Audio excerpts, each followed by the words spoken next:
আমরা এই মহান জাতীয় সংসদকে সকল যুক্তি, তর্ক আর জাতীয় সমস্যা সমাধানের কেন্দ্রবিন্দুতে পরিণত করতে চাই।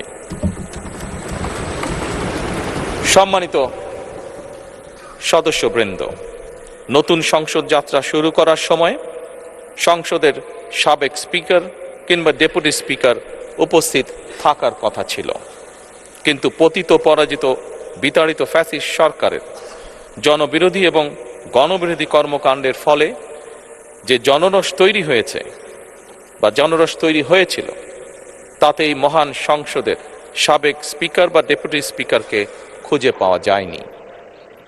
তাদের কেউ কারাগারে, কেউ নিখোঁজ কিংবা কেউ পলাতক।